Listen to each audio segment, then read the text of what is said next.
Have you ever felt disappointed, hurt, or resentful around the holidays and couldn't quite explain why? No one did anything wrong, and yet you feel let down.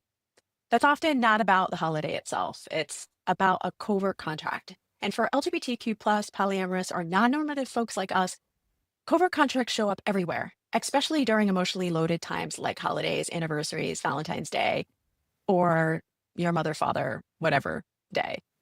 And how is this stopping our confidence to stand up for ourselves? And what can we do about it? So join me today and we'll find out what is a covert contract and what responsibility and accountability do we have and power we have around it to feel better and stand up stronger. Let's check it out.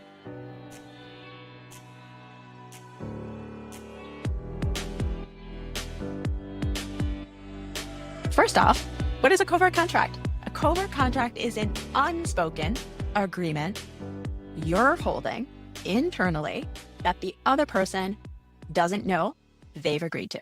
If I show up, they'll include me. They'll act a certain way, right? They'll do certain things. If I'm flexible, they'll prioritize me. If I don't make waves, I'll feel chosen. Whatever it is, just watch the feeling inside, and that'll tell you a lot about what might be happening and your expectations. The desire underneath isn't wrong, right? We want to belong. We all need that. The issue is that no one consented to the agreement and probably no one spoke it clearly. When it isn't met, the disappointment feels personal. It really lands hard. And even though the contract was invisible, it really is felt. So many of us learned early on, don't ask for too much. Don't be inconvenient. Don't make your needs complicated or even make your needs known. Instead of naming what we want or how we need something to be in order to be there, we hope our effort will translate into care. Maybe we're giving gifts of ourselves in the way that we actually want in return. And this is especially common in chosen family systems, polycules with unequal visibility or power. As we probably have all heard in some way, shape, or form, couple polyamory can come with some power dynamics with the others attached in that dynamic. Families that tolerate but don't fully affirm, right? If you're anything outside of the family norm, they might tolerate, be like, oh, I just want you to be happy, but they don't actually treat you equally or equitably. And workplaces or friend groups centered on heteronormativity assumptions might not actually want you to tell them or show them what your life actually looks like and affirm it in the same way that they would anybody else. We learn to negotiate safety quietly, and that's where covert contracts are born. Family gatherings, right?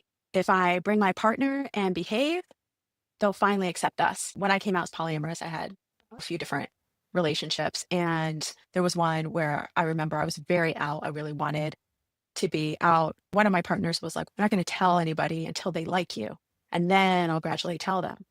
Now, that's up to you. That's a boundary. That's how you feel. But it sounds a lot like if I bring my partner and behave, they'll finally accept us. So maybe if you're the same sex or gender and it's outside the norm of your family system and you bring them as a friend and they start to like them, it's the same idea. If I don't talk about my identity, there won't be tension. I remember listening to somebody born in the 1950s, let's say, and grew up and had a different environment for sure, much stricter probably than nowadays, possibly not, mattering upon where you are right now.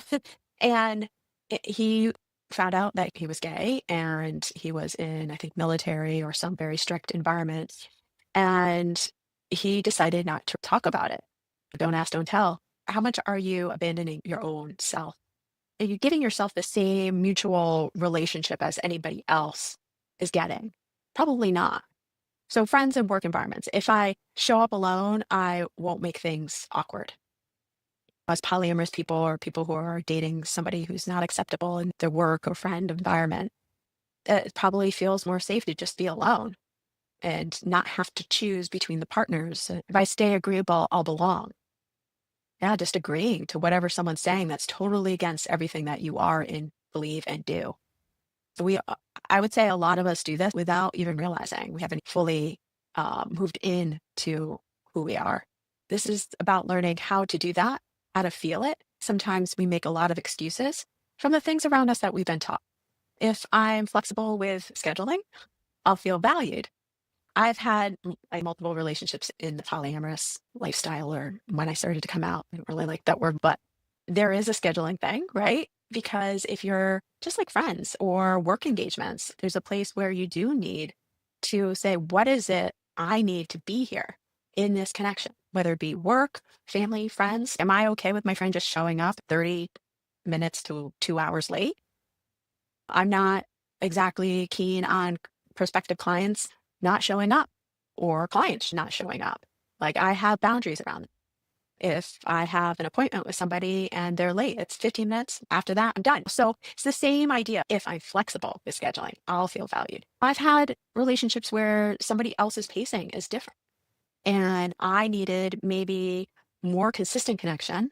They were wanting to be more casual, but our relationship wasn't that.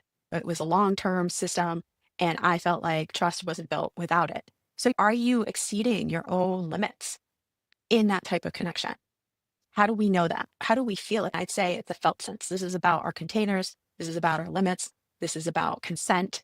But first, you have to know what you need to then know whether or not you can consent to it and communicate it. So if I don't ask for reassurance, they'll choose me anyway. Sometimes we need something back to be there, right?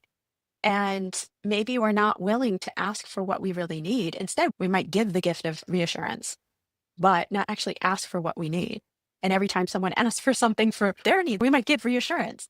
When these contracts aren't met, the body often feels it first. And that's what I'm talking about. It's a felt sense.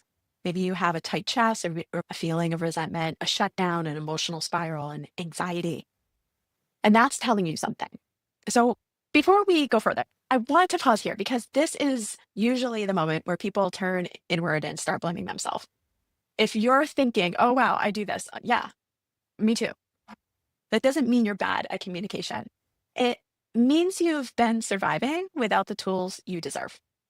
And this is exactly why I created the free Confidence Coming Out Toolkit. It helps you slow these moments down and gently unpack them. And actually saying, oh, wow, I do this is exactly the point. That is the first step. So we're slowing it down in order for us to take ownership of our own stuff, because everyone has it. What unspoken contract you were holding? So unpack, what is the unspoken contract you were holding? What need you were trying to meet there by doing? And where you learned to stay silent instead of asking for what you needed. You don't use it to confront anyone or fix a relationship right away. You use it to come back into your consent, clarity, and choice, especially during emotionally loaded season like this, or anything that bothers you, because holidays can be a time of grieving what was lost, but also maybe your birthday or an anniversary. If you want something to support you as you're watching, the link is below. You can grab it now and come back later. Either way, you're not doing this wrong and you're not doing this alone. We're here for you. Valentine's Day often carries contracts like these. If they love me, they'll make me feel special without me asking.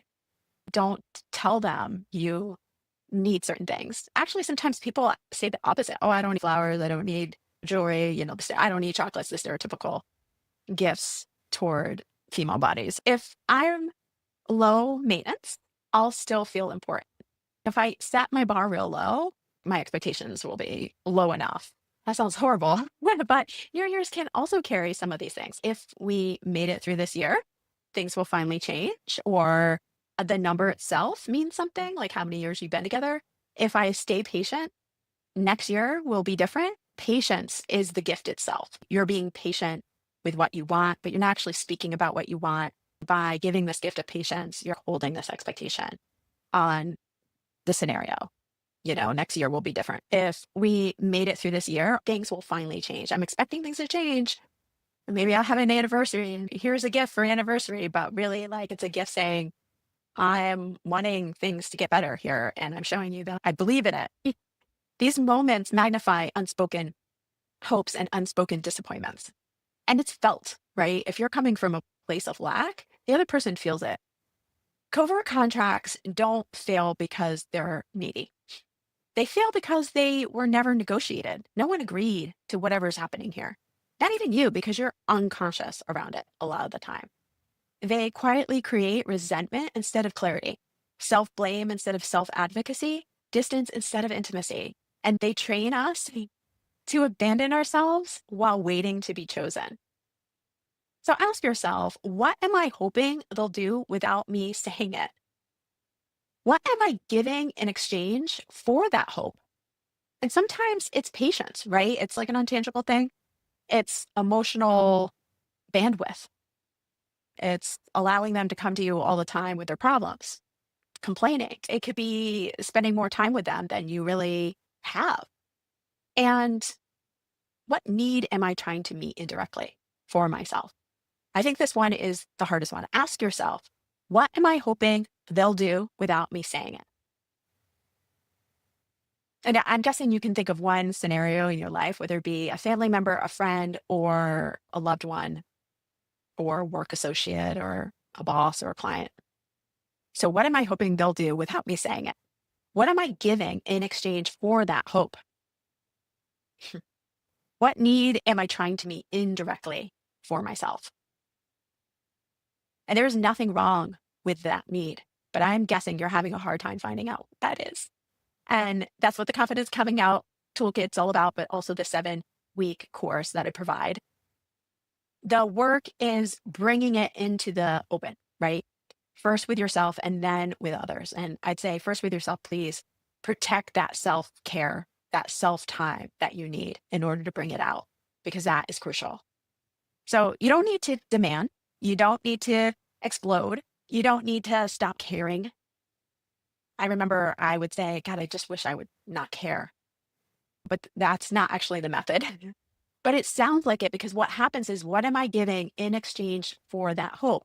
The reality is that I wasn't willing to speak my truth and own what I was doing and what was happening. It's not that I was exactly giving up hope, but there's a place where you have to meet your own need so that you're not holding out for anything else outside of you to fulfill that need. That's where the tie and the string is to that gift. You need self-consent, clarity, and explicit negotiated agreements. That's how intimacy becomes really safer, especially in complex, non-traditional relationships. It doesn't matter what relationship you have, but once you get more involved with multiple people, I mean, like eco-villages, right? When you're dependent upon people, when you have really close ties with your familiars or your family, and you have a lot of them, I'm guessing there are some of you out there who have a lot of family members and you're dependent upon each other. This is where it gets involved. But polyamory families, and whenever you're not accepted by the larger society, it makes it even more difficult, because you need to secure you. You don't have a lot to rely on. And if you have these skills that aren't helping you, they did serve you in one place to protect you, but they're not helping you to get your needs met and to feel secure. And these skills are covert contracts, right? We learned them. And if this resonates, you're not broken. You're not alone. The Free Confidence Coming Out Toolkit helps you spot covert contracts, name your real needs, and practice asking without shaming, without blaming. Because love doesn't thrive on unspoken deals. It thrives on consent, clarity, and choice.